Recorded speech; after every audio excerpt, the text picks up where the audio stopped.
Okay. All right, everybody. Welcome to another edition of the Leadership Blend Live podcast with your host, Ricardo D. Rice. And I'm writing solo today because this amazing opportunity just kind of fell in my lap from the heavens. So I am so honored to have this amazing, and I do mean amazing lady. We're talking about 5 Emmy Awards, 2 Peabodys, working for CNN, NBC, PBS, ABC. I could be here all day because y'all know I love this kind of stuff, but I won't. Yeah, she's looking around like I'm not talking about her. I'm not talking about her. You know what? Everybody, welcome Miss Geraldine Morbia, and I'm so happy to have you. How are you doing today? I am so happy to be here. And the truth is, I am honored to be with you, Ricardo. Look, the honor is all mine. Like when I read your bio, it was just like I couldn't stop reading. It just kept going on and on and on of such amazing things. But again, I'm not going to try because I'd be here all day with you, so I'm not going to do it. So I'm going to let you introduce yourself to everybody. Tell them who you are and what you do. So my name is Geraldine Morbia, and I am a journalist. I'm a filmmaker. I'm a podcaster, but my day job right now is I am the senior vice president, which means chief everything at the Grio. I run the whole operation and I report directly to Byron Allen. Okay, so for those that do not know, okay, so Byron Allen is a secret idol of mine because he does things so amazingly, but he does them quietly. So most people don't even know who Byron Allen is, but he is the man who is buying so much media and just changing the face of media from behind the scenes. He's like a force to be reckoned with. So it's an honor to have you here, you know, being right, you report directly to him. So, you know, I have to make a very good impression because, you know, he's gonna need some new talent. And so I have to make a very good impression today. We are hiring, like seriously, if you're watching this, we are looking for journalists. We're looking for people who can write, like legitimate journalists. If you have reporting skills, if you write, if you are copy editor, an assignment editor, if you are a senior producer in broadcast, a producer in broadcast, like we are hiring, the jobs are posted. We really want you there. That was for me first. So everybody else can get the scraps. That was for me first. I just want everybody. That was for Ricardo, to be clear. That was for me. And then the rest of you can send us your resumes too. But that was for me first. So everybody, y'all get what's left after, you know, I take my picking. All right. So let's start with, tell me about the Grio, because he acquired that in 2016. So tell me about how that changed, what that looks like, the role it plays in our society today. Yeah, so the Grio is, what really is important for everybody to know is the Grio, our mission is to inform and empower. And ultimately, we want to be a news site, a news room that does this for Black people globally. And we're inching our way towards that. But right now, wherever you get information, whether it is on a mobile device, whether it's on your website or streaming on TV and now cable, wherever you get your information, the Grio is there to give it to you. And we tell stories that are about politics, lifestyle, entertainment, like you name it, we're covering it. And the reason we're doing that is because nobody else is. There are people who tell local stories about Black news. There are people who tell entertainment stories. In fact, there are lots of entertainment media groups that do that, and they do it very, very well. But there's no singular Black newsroom that on a daily basis is breaking news and reporting news by and about our people, and we want to be that place. Okay, so because that kind of segues us into him acquiring BNC, which was what, Black News Channel? I think it was Black News Channel. Yeah. He just acquired that. So for me, I guess my question was, what was BNC's, because we know it went under, I think last year, it went under last year. And for him to acquire, because I've seen the things that he acquired. He has like local news stations, things of that magnitude. So I guess my question was, what made him acquire BNC? And what is the strategy moving forward that maybe some areas they wasn't covering? Like, what is the thought process behind acquiring BNC? So I want to just be clear. BNC, the content on BNC was excellent. I can't speak to why it failed. and why they went into bankruptcy. But I can tell you that when Byron Allen saw that it was going under, he stepped up. And to be clear, Allen Media Group, Byron's company, was the only bidder for the Black News Channel. It's not like there were a lot of other people competing. He was the only one.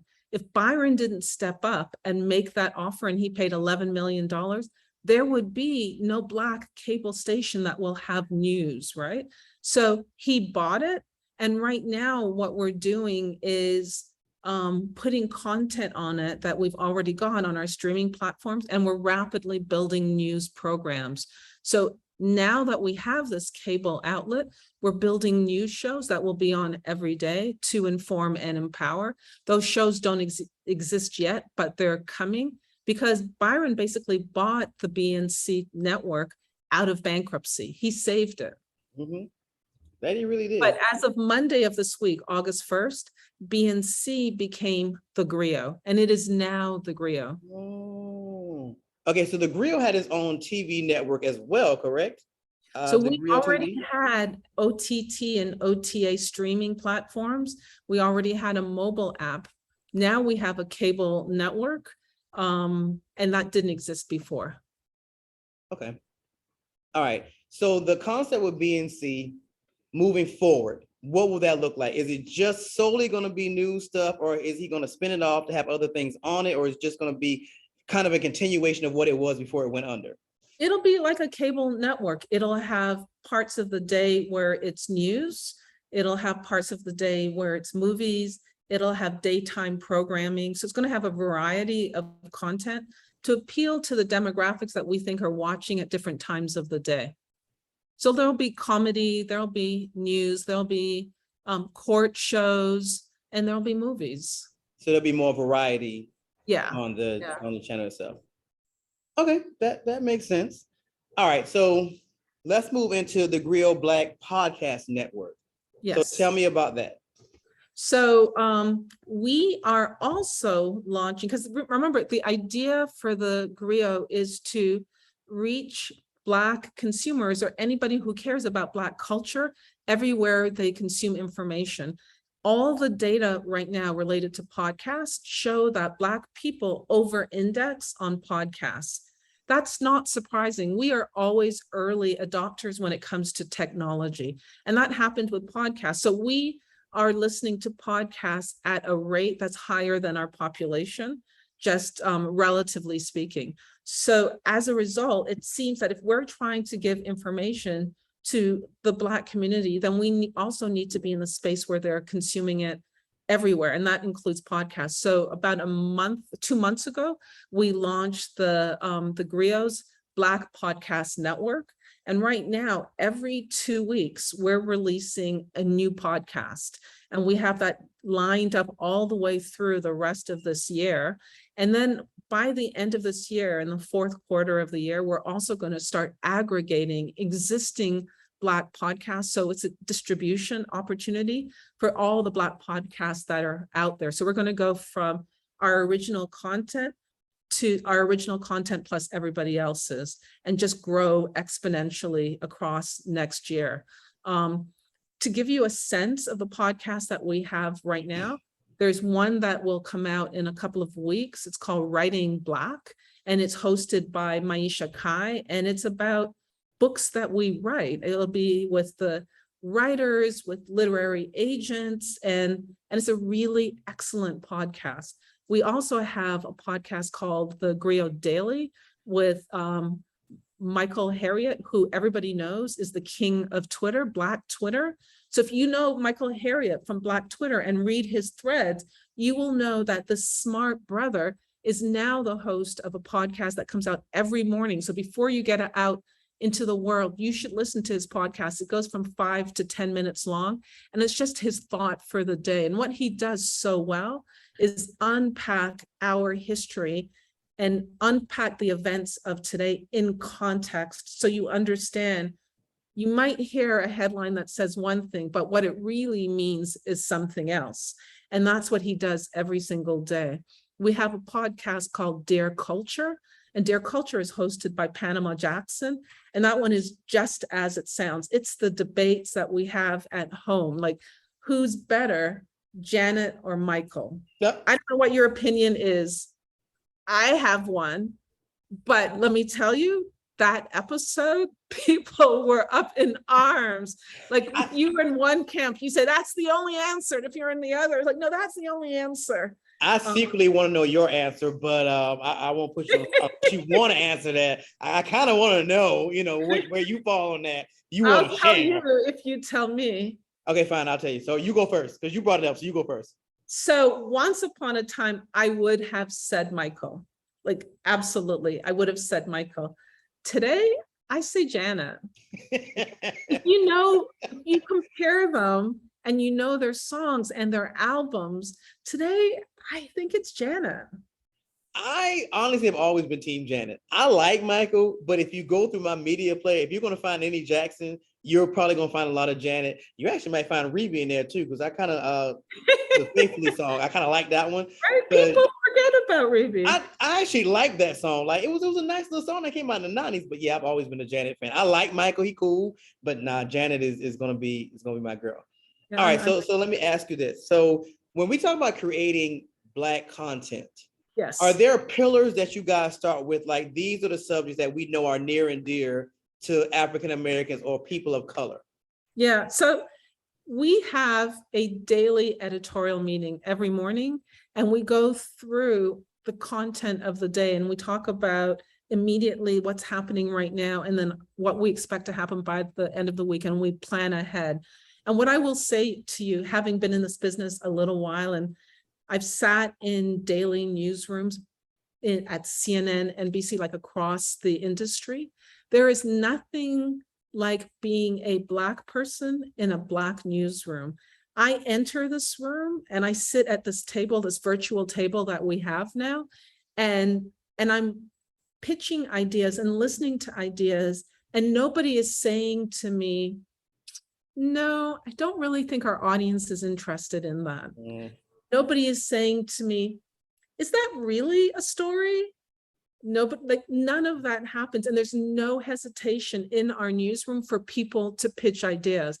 Now, I'm not saying we agree on everything because we are diverse, right? Like just having the same pigment and the ranges of our complexions doesn't make us the same. We all have different opinions. But what we have in common is the shared understanding that you don't have to prove yourself every time you open your mouth in a newsroom. And we don't, so it's rich and it's fun and it's intense and welcoming. And what we do have in common is this goal to inform and tell the stories of our people. So yeah, we do have pillars. Politics is a big pillar. April Ryan is in the White House press briefing room with the rest of our team every day. She is there on the ground. We cover entertainment. Maisha Kai is the head of our lifestyle content. And then we've got entertainment as well. And on the entertainment front, we have a whole team that's telling those stories. On the lifestyle front, we've got a team that's telling those stories. We know that as a people, we care about culture. So you can't have culture without lifestyle and entertainment. And then of course there's news. So the news can be anything from health stories to social justice to tech and science, and absolutely climate. Because as climate continues to wreak havoc across the globe, the communities that are hit the hardest every single time, because we are the most vulnerable, are Black and Brown. We are telling those stories. And we just feel strongly and passionately that we have to tell those stories. Nice. Okay, since you went there, I'm going to follow you down that road. Okay. I saw in your bio that you've been like chief diversity officer or in those spaces, and I've always wondered, particularly in media, are people who are in those spaces in that form of leadership, are they really empowered to really make the level of change that's needed to diversify in front of the camera and behind the camera? And that's just me asking, because I'm very curious. Ricardo, that's a great question. It's a really smart question. My answer is it depends on the place. Okay. So I am the kind of person that I don't have time to waste and I don't play. And if I was given an opportunity to be chief diversity officer and it was window dressing, I would walk away because why bother, right? Um, I was the chief diversity officer at CNN for 3 years, and my mission was to get Black people onto those, and Latinos and Asians onto those desks where we're having those editorial conversations, but not just at the entry level points. It was in senior management roles. So I consciously looked for that because we all know there's a pipeline of jobs like this, and there are more of us at the bottom and very few of us at the top. And if we're waiting for the people at the bottom to climb up, they drop out, they're pushed out, shoved out, and that top just gets wider and wider. So I knew my mission in that role as chief diversity officer was to bring people in those senior leadership roles. And I'm really proud to say in the 3 years that I was there, I was really successful at doing that. But ultimately, I'm a storyteller and I'm a journalist. So I did it for 3 years. And then in 2016, I walked away to start leading my own business and looking for other opportunities and other entryways into telling these stories that are near and dear to me. Okay, so let's stay there real quick because I Okay. want, what were some of the things that you needed to kind of expand that triangle? Like, what were some of the things you needed and some of the things you had, the resources that you needed to make that happen for anybody that's in that space? Like some advice in that area. So I think that it's great to have entry-level pipeline recruiting initiatives. And I think that's critical, but equally important are leadership development pipelines. There are soft skills and hard skills that you need for senior management roles. The soft skills are about being able to talk to anybody in the room and sell an idea for a project or an initiative and get buy-in and get people to listen to you and want to do it and support your ideas and initiatives. But that means developing relationships. Then there are hard skills, which are specifically about understanding business, understanding budgets, understanding finance. And so a lot of people enter these roles and get promoted into these roles without yet having that kind of training, and they're being set up for failure. So it's critical at corporations everywhere that we are training people as they climb up the ladder to gain those skills so that when they get into those roles or those opportunities come along, they're ready. So it's not enough to have pipeline programs with HBCUs for the entry level. We need that, but then we have to keep helping them to get all the way to the top. And also we have to tell each other, it's great to aim to be an on-air reporter. There's no shame in that. That is great. We need to see ourselves on camera, but it's equally, and if not more important, to be the general manager that's making the hiring decisions, to be the owners of stations so that you can determine what programs you're going to have on your shows and what's the tone of your shows. So I think that the beauty of being in a role like that is creating an opportunity for people to not only see themselves in these senior executive C-suite roles, but to help it make it happen. Okay, all right. So all right, next, well, I'll segue to this here because like I said, your background is so rich. It's just, I just want to nitpick all day, but I won't. All right, so what are some of the objectives for BNC as it is kind of revamped and redone? What are some of like the top 3 things you guys are going for? Because we're at the halfway point in the year. So What are some of the major objectives that you and Mr. Allen have for the merging of this organization? So I will say it's not a merger, like BNC is gone. This is not so it's a merger. Just the Grio. It's the Grio. There's no merger. That cable network as we knew it, unfortunately, no longer exists. The Grio now is the new cable network that used to be called BNC, right? Oh, okay. So the Grio now is distributed on the 6 largest MVPDs in the US. And that includes Comcast, Charter, DirecTV, Dish, Verizon, Fios, and Cox. What are we trying to do? We are trying to provide content that entertains and content that informs. That means you can laugh, like there's nothing wrong with laughing and being entertained, but we also want to inform and empower. And it's like a left hand and a right hand. You're going to get like both punches from the Grio. We have an award show coming out in November. And this award show is an opportunity for us to honor all the stalwarts in all the industries we are a part of and acknowledge that we're here. Like we are here, we are making strides, we are impacting not just culture, but we're impacting every field that we're a part of. And that's what we're trying to emphasize with the Grio. Okay. All right. Last question. And this we're gonna see. So again, last question already. Listen, don't tempt me. Like I'm trying to be mindful of your time. So don't tempt me because I'm really just getting warmed up. But I digress. All right. Host and executive producer of Sounds Like Hate. Yes. That is funded by the Southern Poverty Law. Yes. Tell me about it. So the Southern Poverty Law Center, SPLC, approached me when I was doing a fellowship at Stanford and asked whether or not I would help them create a podcast about hate in this country.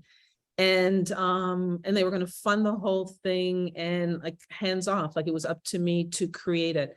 And I, with a partner of mine, another journalist named Jamila Paxima, who is just also a great journalist. The two of us came up with this idea of a podcast series that now has had 3 seasons that specifically examines the hate in this country, domestic terrorism, and calling it what it is.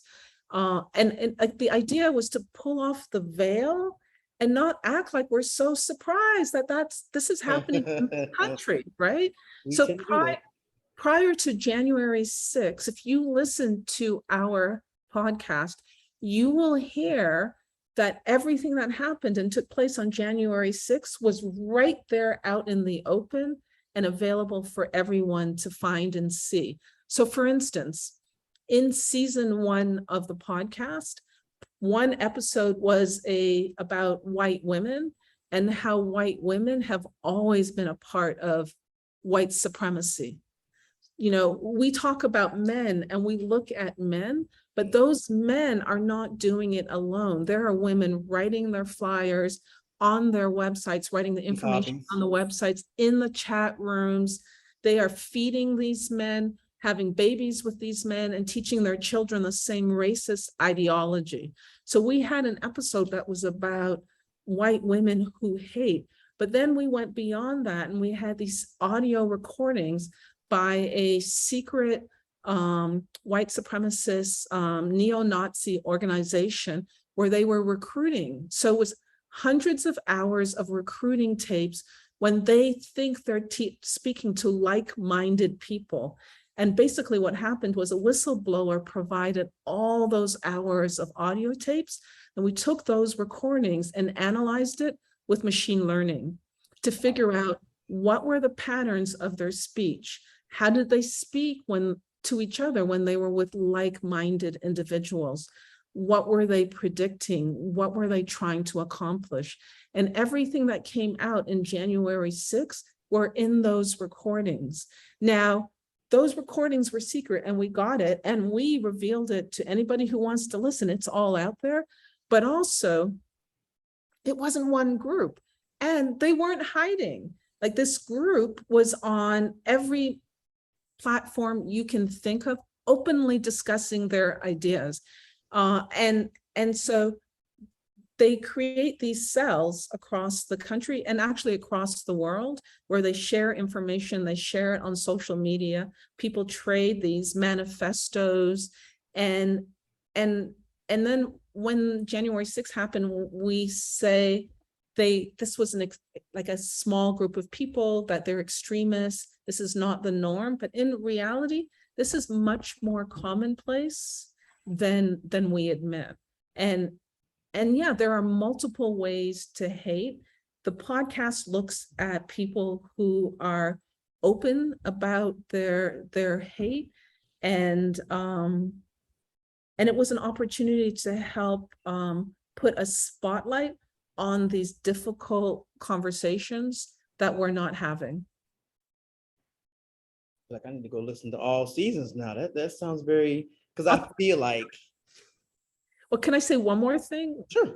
My favorite episodes in that entire, and there were some really good episodes, like we went into foster care, racism in foster care, but we specifically also looked at Confederate monuments and the Confederate narrative, and how it's still alive in this country. And we went to a small town in Alabama, the northwest corner of Alabama in Florence, and looked at how one small Confederate monument had divided this town, and that they were just refusing to remove this Confederate monument that is the representation of mistruths and falsehoods.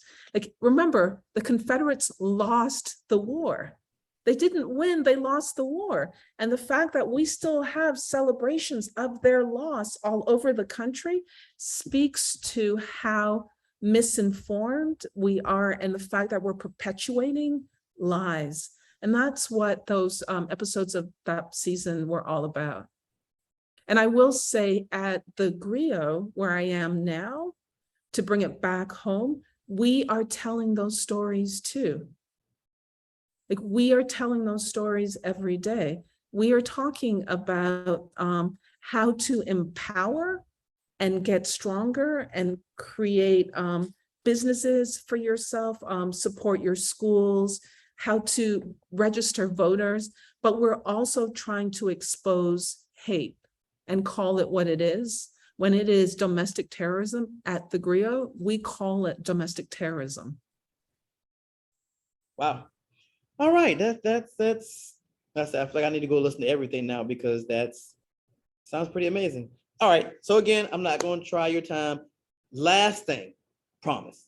Advice for people that are trying to get into podcasting space or things of that magnitude. What would be some advice you would give them?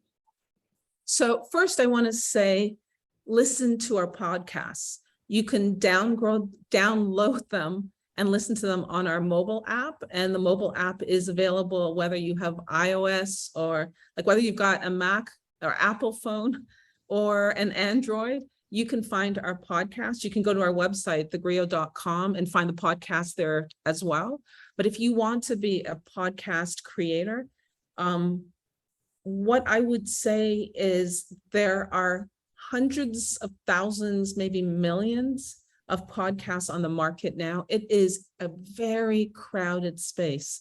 It is easy for two people, one person, to get a microphone and just start talking and say they have a podcast.